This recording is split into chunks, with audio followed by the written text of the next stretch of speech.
snow mixed with rain by Thursday. Alex? All right, Nick, well, it's time now for the cloud of the month. Now, for December, it's that ground-based cloud that we commonly call fog, but this fog produces a colorless rainbow. Gavin Preter-Penny is the founder of the Cloud Appreciation Society in Somerset, England. Gavin, good afternoon to you in the UK. Hi there, how are you doing? Hi, great. So, a color-free rainbow. What happened to all the colors? Well, I mean, this it's like a ghost of a rainbow, really, isn't it? Because it's missing these colours, and it has, in this wintry scene, this kind of eerie appearance to it. We call it a fogbow, and that is because it forms in a similar situation to rainbows.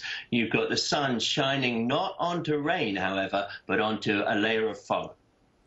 Wow, it's pretty amazing. I don't think I've ever seen anything like that. So we've got these small droplets, of course, in the sky as well. We, of course, call those clouds. But why don't we see bows like this above us?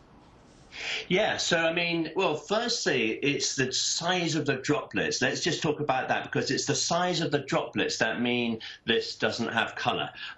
These cloud bows or fog bows, we call them cloud bows when they're up in the sky, but these fog bows are colorless, or maybe they just have pale colors, and this is to do with the size of the droplets, because the droplets of a layer of fog might be only 1/100th of a millimeter across, compared with, say, 1 millimeter, 2 millimeters for raindrops. And that size of the droplet, the tiny size, has the effect of blurring the colors together. So whenever we get colors blurred together, we see them as white, and that is why fog bows often have this white appearance.